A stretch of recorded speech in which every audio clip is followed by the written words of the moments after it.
ప్రధానంగా మరి మీరు ఇప్పుడు మీరే అన్నారు 78 సంవత్సరాలు ఉంది మన భారతదేశ స్వాతంత్రం వచ్చి అంటున్నారు కదా, మరి ఈ 78 సంవత్సరాలుగా ఆదివాసీ సమాజం కానీ మీలాంటి వాళ్ళు కానీ ఏం చేస్తున్నట్టు అసలు? మరి మీ హక్కుల కోసం ఎప్పటి నుంచో పోరాడు కదా, ఇప్పుడు ఎందుకు ప్రధానంగా డిమాండ్ వస్తూ ఉంది? ఇప్పుడు మనం ఒకటి చూడవచ్చు అన్న, సెంట్రల్ ఇండియాలో అబుజుమాల్ లాంటి ప్రాంతాలకు ఇండియన్ గవర్నమెంట్ రీచ్ కాలే. అవును, ఈ రోజు వరకు కూడా ఇప్పుడు వాళ్ళకి ఆధార్ కార్డులో ఇంకా తెలియదు, ఆధార్ కార్డులు తెలియదు, ఈ రేషన్ కార్డు కరెంట్ ఎట్లుంది అసలుకే తెలియదు మా వాళ్ళకి.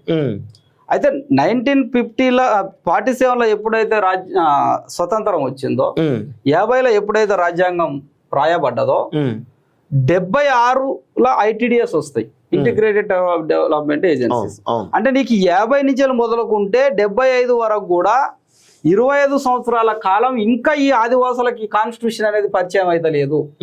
ఇంకా ఆ గడ్డలు, ఆ ఆకులు, వలమలు, ఆ వేట, ఆ సాంప్రదాయక జీవనం, ఆ ప్రకృతి జీవనంలో ఉంటారు, వాళ్ళు మెయిన్ స్ట్రీమ్ సమాజంలోకి వాళ్ళు వస్తలేరు అనే దానిపైన అప్పుడు ఒక దేబర్ కమిషన్ వస్తుంది.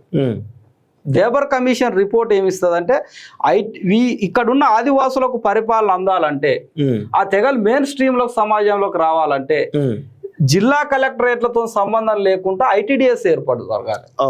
5th షెడ్యూల్ నామ్స్ ప్రకారం సింగిల్ లైన్ అడ్మినిస్ట్రేషన్ కింద అయినా వాళ్ళకు బాస్ కావాలనుకున్నప్పుడు ITDS వస్తాయి.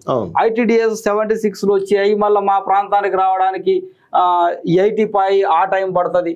85 ITDS మా ప్రాంతానికి అటవీ అప్పటిదాకా వరంగల్ లాంటి ప్రాంతాలలో ఉంటాయి, ఖమ్మం లాంటి ప్రాంతాలు.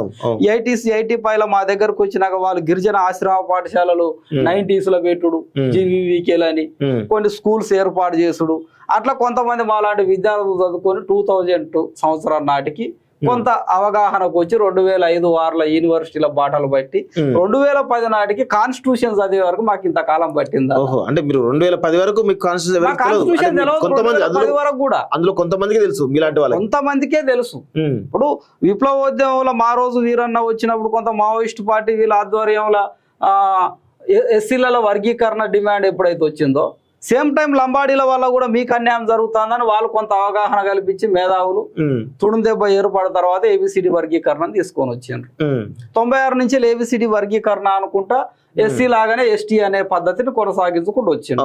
2006 లాంటి సమయంలో మేము ఎప్పుడైతే వచ్చినామో, అరే వీళ్ళతో మాకు కంచం పొత్తు లేదు, మంచం పొత్తు లేదు, వీడు ఇప్ప చెట్టును కొలతలేడు, ఈ ప్రకృతిలో గడ్డదింతలేడు, జియోగ్రాఫికల్ స్ట్రక్చర్ లేదు, గోండులకో భూభాగం ఉన్నది, కోయలకో భూభాగం ఉన్నది, చెంచులకు నల్లవల్ల భూభాగం ఉన్నది, కొండరెడ్లకి పాపి కొండలు ఉన్నాయి, కాందమాళ్ళ కాందా ట్రైబ్స్ కు ఉన్నది, కాశీల కంటే ఒక భూభాగం ఉన్నది, అస్సాంలో బోడోలకు భూభాగం ఉన్నది, మహారాష్ట్రలో గోండ్ల కంటే ఒక భూభాగం ఉన్నది. కానీ ఒక టెరిటోరియల్ గా ఒక భూభాగాన్ని ఆక్రమించినప్పుడు అది తెగ అవుతుంది కదా.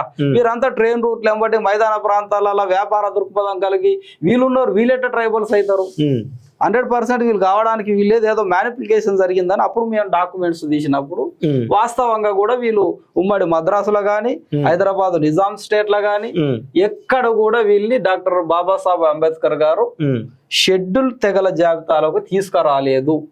దీనికి ఆధారాలు ఉన్నాయి మీ దగ్గర? ఇప్పుడు స్పష్టంగా ఉన్నాయన్న, మీకు కూడా మేము సెండ్ చేస్తాం, దాన్ని ఒకసారి మనము చేసిన దాంట్లో మనం చూడొచ్చు స్పష్టమైన ఆధారాలు. మేము ఎక్కడ కూడా రాజ్యాంగ వ్యతిరేకంగా మాట్లాడతలేమన్నా, మేము అన్యాయానికి గురయ్యే తెగలు, మోసపడే తెగలం. ఇవాళ అటవీ ప్రాంతంలో మా గుడిసె కాడ ఉద్యోగం కూడా వస్తలేదు. మీరు చెక్ చేయండి, ఛత్తీస్గఢ్లా మావోయిస్టులు తుపాకులు పట్టుకొని పోయే దగ్గర కూడా ఈ లంబాడీలు టీచర్లు ఉన్నారు, లంబాడీలు ఫారెస్ట్ అధికారులు ఉన్నారు.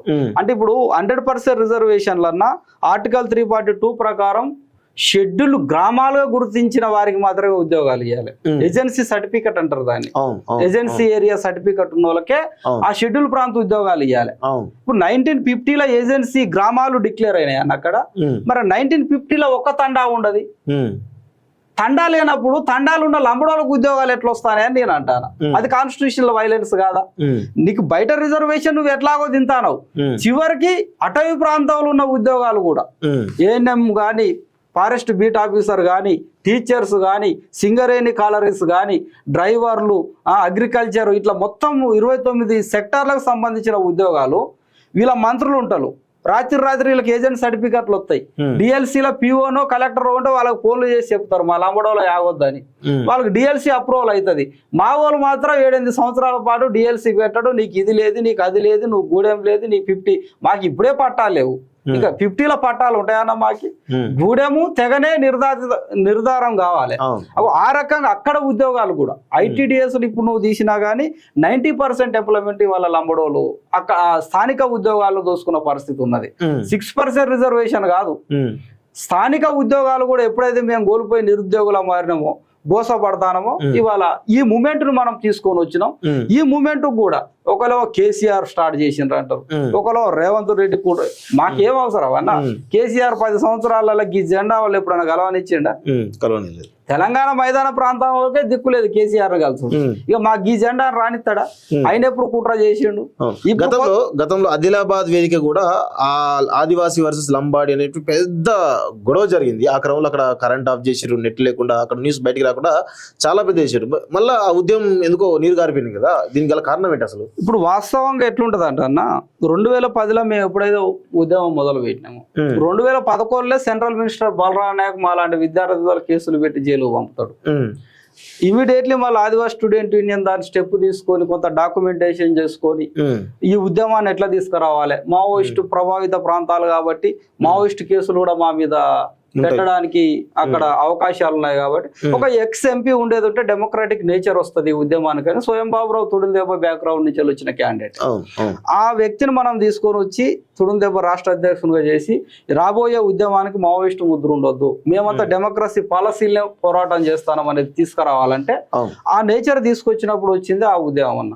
ఆసిఫాబాద్ లో కలెక్టరేట్ బగల కొట్టింది కానీ, మేడారంలో మీకేం పని ఇక్కడ చందులాల్కి ఇక్కడ మా సమ్మక్క దగ్గర అని దాడి గాని చాలా కేసులు కూడా మేము అనుభవించినాం. దాంట్లో వచ్చిన ఉద్యమం వచ్చిన మా దురదృష్టం ఏంటంటే ఎన్నికలకు ముందు వచ్చింది. 10 ఏళ్ళ ఉద్యమం వచ్చింది, 18 ఎలక్షన్ అయిపోయింది. ఎలక్షన్లో ఇప్పుడు కంపల్సరీ రాజకీయ పార్టీల చీలిక ఇదంతా కొన్ని ఓటు బ్యాంకు రాజకీయాలు ఉంటాయి. ఆ ఓటు బ్యాంకు రాజకీయాలలో ఇప్పుడు మాకు నాయకత్వం వహించిన స్వయం బాబురావు గారు మేమేమో అసలు ఎలక్షన్ బ్యాన్ చేద్దాం, 100% ఈ ఉద్యమంతో మనం రిజల్ట్ తీసుకుందాం, కంపల్సరీగా ఏదో ఒక పరిష్కారం తీసుకుందాం అనేది విద్యార్థులుగా మా వాదన. అప్పుడు మేము విద్యార్థి సంఘంలో ఉన్నాం, దెబ్బలో లేము, దాని అనుబంధ సంఘం. అప్పుడు వాళ్ళేందంటే బాబురావు ఆ టైంలో కాంగ్రెస్ పార్టీలో ఉండు, ఈ ఉద్యమానికి కాంగ్రెస్ ముద్ర నేసుడు, సేమ్ టైం గోదావరి పర్యాక ప్రాంతంలో ఉన్న ఏ 10 స్థానాలు ఉన్నాయో అవన్నీ కూడా ఇంటెలిజెన్స్ రిపోర్ట్ల కాంగ్రెసే గెలుస్తుంది అనేది BRS కు పోవుడు. ఇప్పుడు ఆ BRS తోని ఒక రాజకీయ లాబింగ్ అనేది మా సంఘం చేయలేకపోవుడు. ఇవన్నిటి మధ్యలో ఏమైపోయిందంటే అప్పటికప్పుడు కేసీఆర్ ఎట్లాగా ఓట్లు రానప్పుడు ఆ సీట్లు రానప్పుడు నాకెందుకు దాంతో, కాబట్టి ఈ అంశం పట్ల నేను వ్యతిరేకంగానే ఉంటా, నాకు కావలసిన సీట్లు నాకు వస్తాయి అనే పద్ధతిలో అనుడితోని వీళ్ళు కాంగ్రెస్ పోవుడు, రాజకీయ ప్రయోజనాలు వీళ్ళు చూసుకుంటూ ఈ డిమాండ్కి ఒక పరిష్కారం రాకుండా అయిపోయింది. అప్పటికి ఇంకొకటి అన్న, ఇక అప్పటికి వీళ్ళు ఎంప్లాయీస్ నుంచి సుప్రీంకోర్టును ఆశ్రయించడు లీగల్ గా లేదని, దీంతో సుప్రీంకోర్టు నిర్ణయం కోసం మనము ఎదురు చూసుకుంటా కొంత ఉద్యమం స్తబ్దతకైంది. అదే టైంలో కరోనా వచ్చింది, మేము జెండా పట్టుకొని రోడ్డు ఎక్కితే డిసిజన్ మేకర్ ఎవరైనా సుప్రీంకోర్టు కదా, నువ్వు కలెక్టరేట్ ముట్టడి చేస్తే ఏమొస్తుంది, సభ పెడితే ఏమొస్తుంది అంటూ ఇవన్నిట్లో అది కొంత స్తబ్దతకు గురైంది.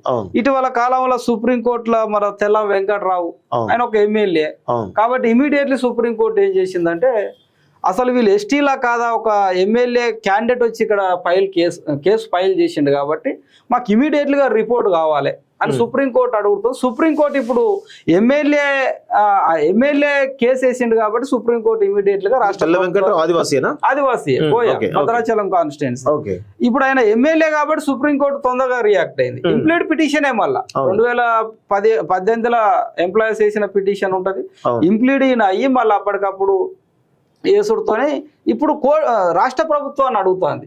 76లో లంబాడీలు ఎస్టీలలో కలిపినటువంటి ఆధారాలు ఏందో మాకు కావాలని అడుగుతుంది. ఇప్పుడు రాష్ట్ర ప్రభుత్వం ఒక స్పష్టమైన విధానంతో పంపాలి.